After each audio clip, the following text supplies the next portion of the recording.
Hi there, Bill Miller here. This is my third YouTube video. My first one was an hour long and very boring. My second one I've decided to kind of stick to about the 15 minutes. I do these videos a lot, just kind of a therapy for myself. It makes me stop, think about, just take a little time each day to stop and think about some of the things that I've done, reflect on some of the hurt I've caused in my past. Also just talk through some ideas and suggestions that I've read and heard that might help me and anyone that watches these that finds themselves relating to being an abuser. Just to, maybe if I can ever help anyone out with it by listening to me, or because I'm willing to do all the work, the legwork, the reading books and everything to educate myself, because I lost my wife about a month ago because of my abuse. It's not anything I ever would have thought could happen. I didn't at the time realize that I was an abusive person. I thought I was stressed out. I thought, she did things that would bother me or upset me, and I was somehow in the right to call her out, hold her accountable for her actions while never even reflecting on my own. The bottom line is it's the only thing I can do at this point and for the rest of my life is control myself, take care of myself, educate myself, develop my emotions, how to express emotions. So today's video, I kind of want to just talk a little bit about how to overcome being an abuser. A couple things I want to give credit to. There's a gal on YouTube her name is Karen McMullen. She's been helping a lot. She has quite a few videos out that have helped a lot, and she also has a couple of friends that she links to, has on her videos that also have helped quite a bit. I bought this book. She recommends buying this book. I did, by Beverly Engel,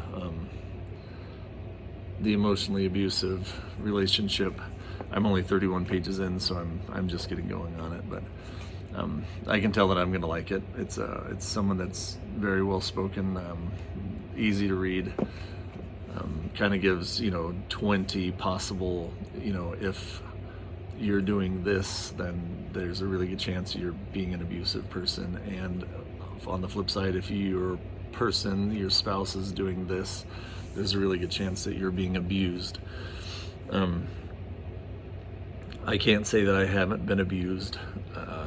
I've been on the other side plenty, but all I can really do is control me and to make sure that I never am the abuser again for as long as I live. I feel like you really only, I've had relationships in the past.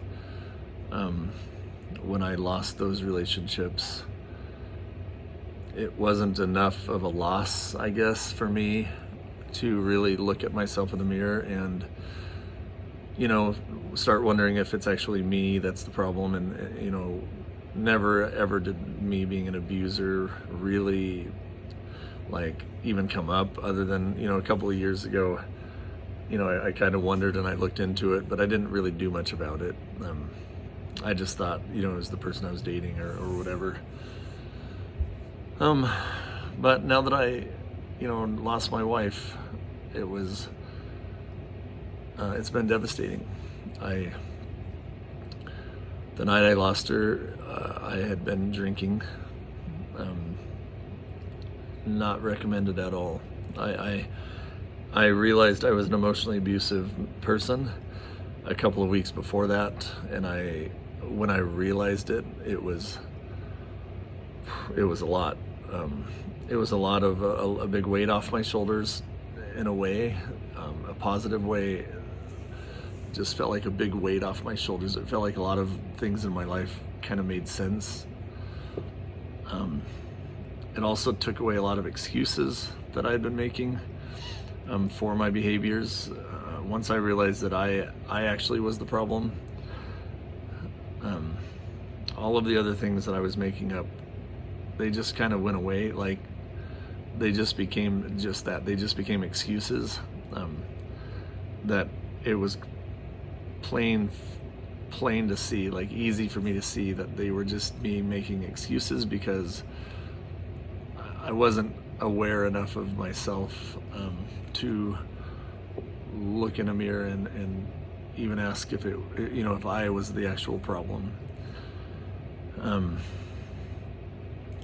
I know I'm not alone as an abusive person. My goal with these videos is like a self-therapy, just talking things through, talking things out. I do hope, I wish to God I would have come across Austin James' YouTube videos years ago, because when I saw he's just a normal dude.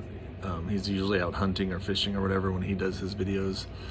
It wasn't a TED Talk or a cheesy, a doctor or anything like that. It was just a guy that almost lost his wife, and when he did that, he realized that he was an abusive person, and it was everything he said hit home to me. I would strongly recommend anyone that's kind of going through this to just check out Austin James' videos. He's a neat guy, and I just kind of on the inside, I hope there's a time when my videos can reach someone and maybe have someone reflect on themselves, on their lives, and decide that that hits home with me, and it's something I want to change before I lose my wife. Before you lose your wife the way I lost mine. So how do I overcome my abusive behavior? By far and away, the first and most important step is to admit it. To literally just admit, like, yeah, I've abused. I've been abusing for years. Whether you take the time to pinpoint when it started or why it started, that's nice, and it does help. It helps make you feel not as horrible about yourself when you kind of look back through your life and put a couple pieces together back when you're in your childhood, where you're like, that's kind of when I started putting walls up around my heart. That's when I started being mean to people. That's when I started the abusive patterns, or the things that lead to abuse. For me, is when I was a 10-year-old boy, my sister was kidnapped. But then I also got kicked out of the house when I was a 12-year-old. My dad was going to send me to military school. My mom and dad separated when I was 14 years old. I moved, I think I went to 12 or 14 different high schools from my freshman year to my senior year. That's not easy on a kid. It's not. And so, there are a few things in my life that I really feel like I can kind of pinpoint to, like, yeah, I really started changing at that time, or during that time I did a lot of changing for the worse. And so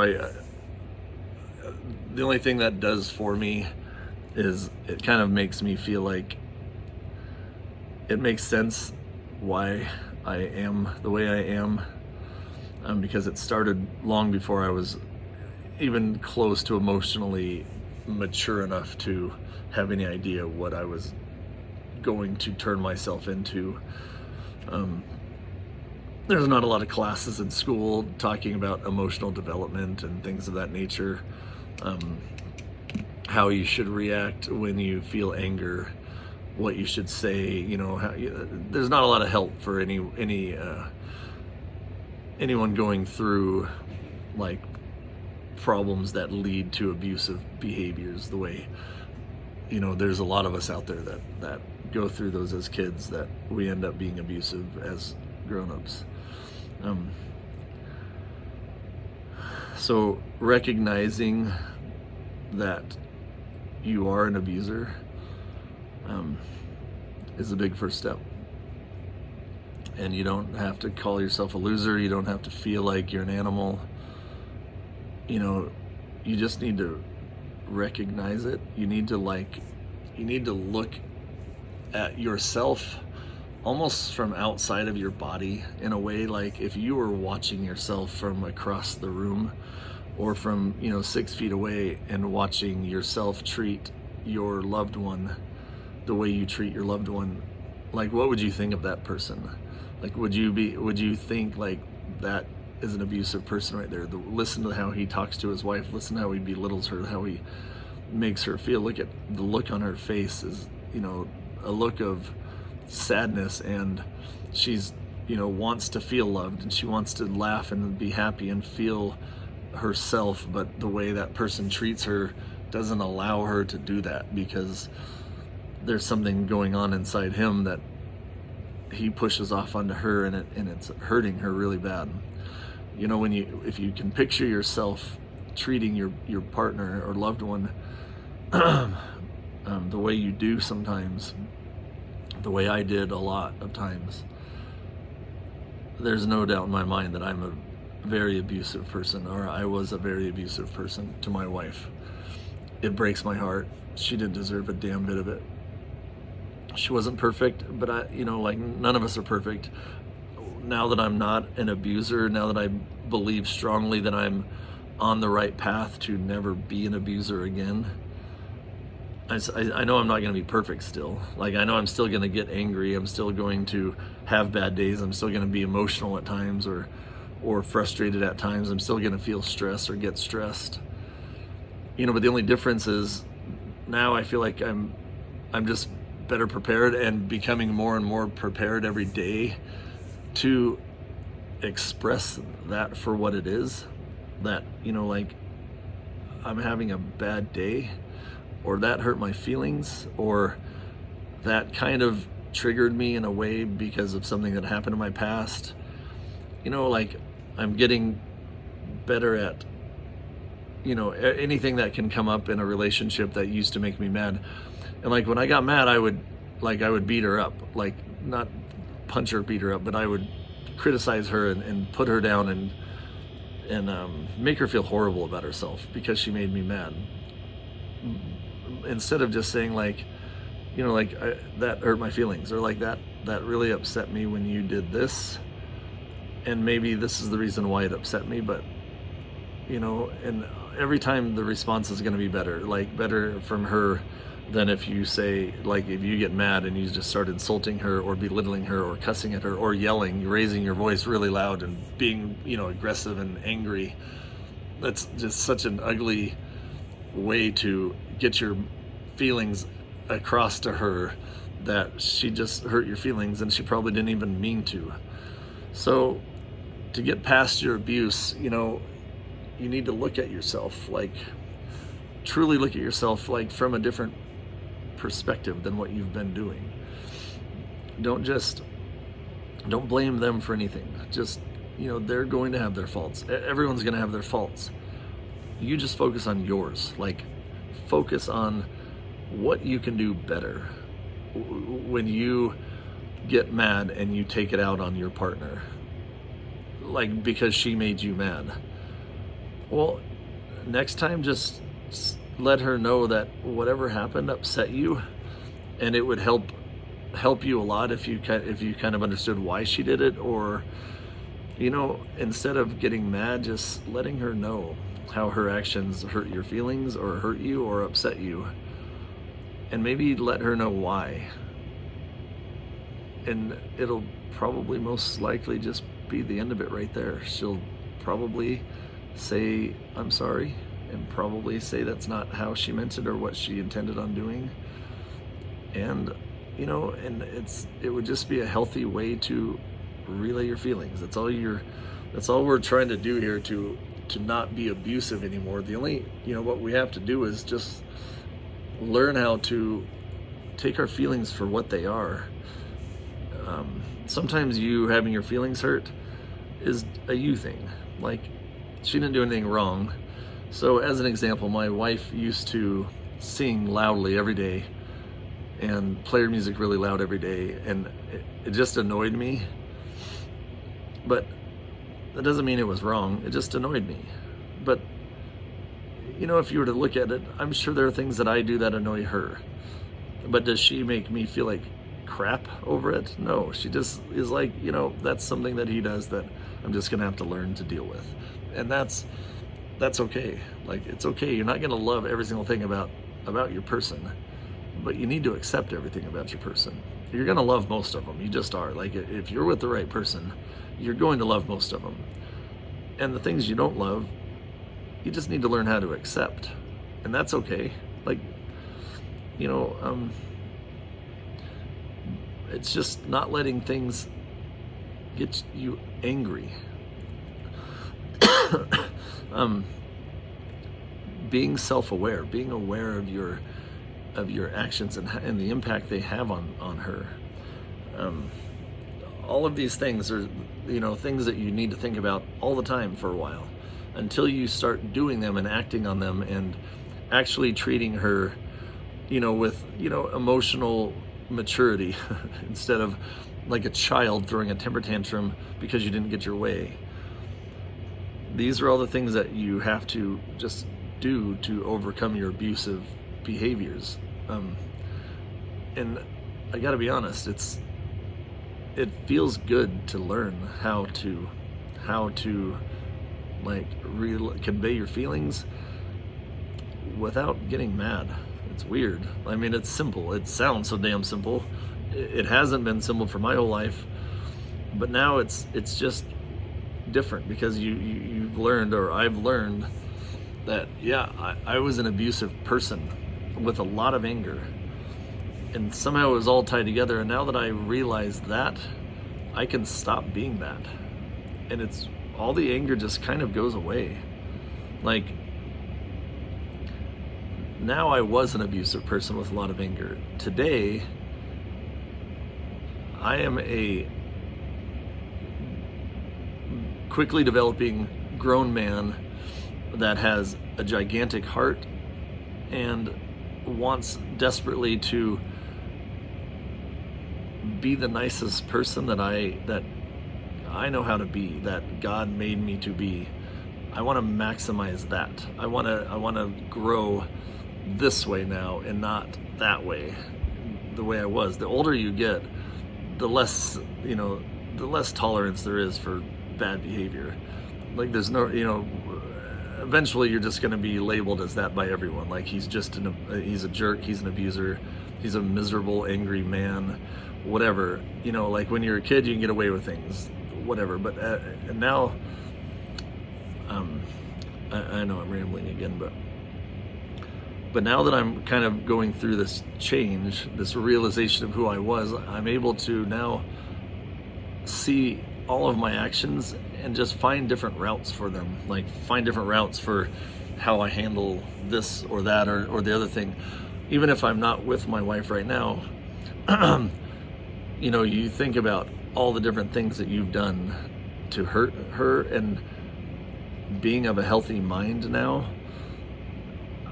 I know exactly how I would react to so many of those things. Like her singing and dancing in the morning right now, not just because I miss her, but it's beautiful. Like, if I say it out loud, yes, that's how she wakes up. That makes her happy. It puts her in a happy place every morning. Like, she wakes up in a good mood. She sings, dances, plays music every morning. Like, yes, please. Like, if I could have a wife like that, why would I criticize it? Like, a lot of people wake up and they're just downright grumpy.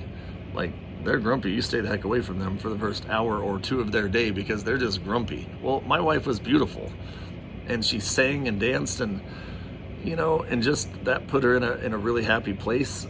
And like, now I love that about her.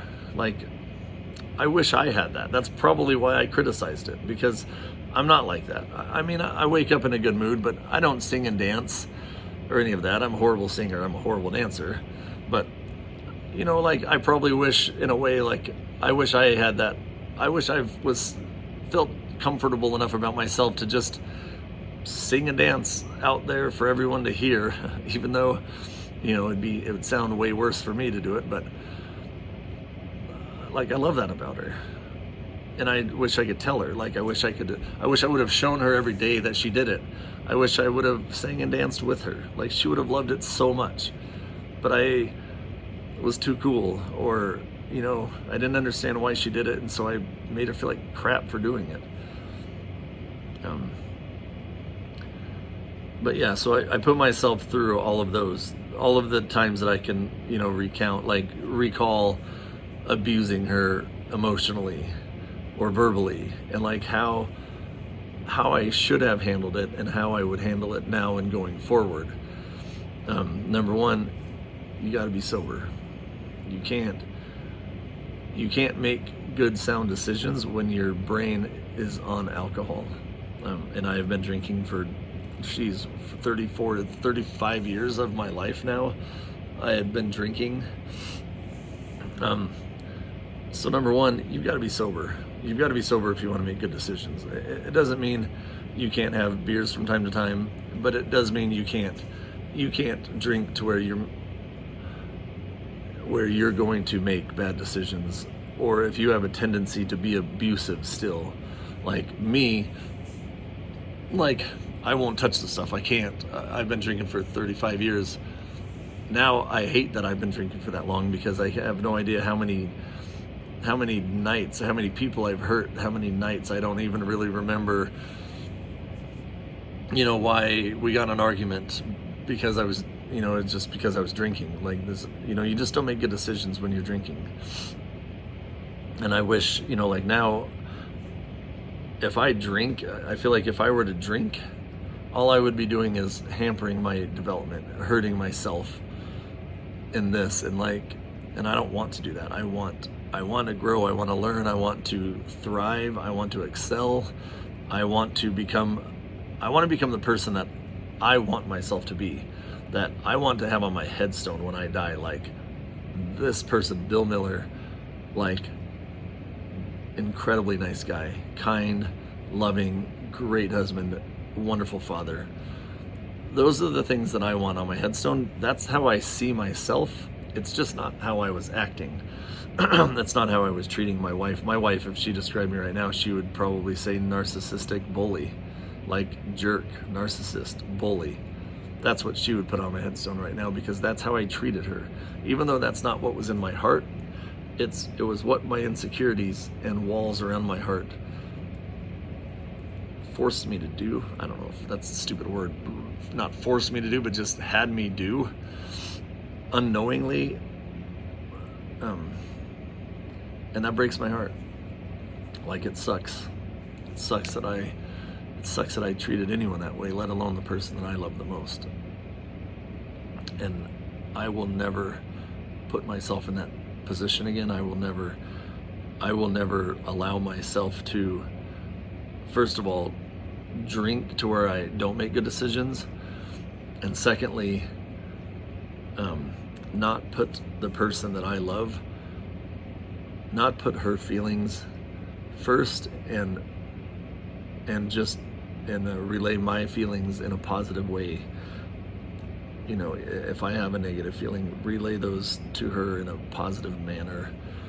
And so that's it. I know it's kind of rambling, but as far as overcoming your abusive behavior, that's where you're at. That's how we're starting. That's how you're starting, is just start thinking about how you're going to react in a positive way next time. Next time you get mad, don't think about getting mad and being mad at her. If you get mad, then the first thing you do is just realize, I'm mad because she did something that hurt my feelings. So just let her know that she did something that hurt your feelings, and just try that out. Just see how it feels, see how she reacts. Just be humble and just say, you know what, like, when you did that, it hurt my feelings. Like, I don't know why it did. You might not even know why it hurt your feelings, and just let her know that. Just, I don't know why it hurt my feelings, it just hurt my feelings. Not in a controlling way, like everything she does hurts your feelings, so now she can't do anything, but in an honest way. Just, you know, my first reaction was to get mad, but I realized I'm not really mad, it just actually hurt my feelings. And I wish I could tell you exactly why it hurt my feelings, but I can't. It just hurt my feelings, you know. And I wish, you know, like, I just wanted you to know that, because, you know, I feel like you care enough about me to not want to hurt my feelings, or, you know, whatever your language is, whatever you need to say. But just try that approach to, you know, being mad. Just don't make it worse by getting madder and cutting her down and hurting her back just because she did something that upset you. Because that just, then it becomes all about you and you hurting her, and how wrong that is, and you never even address why your feelings were hurt. So anyway, that's all I've got for today, guys. Thank you for letting me talk and get things off my chest. It oddly helps me quite a bit. Until next time.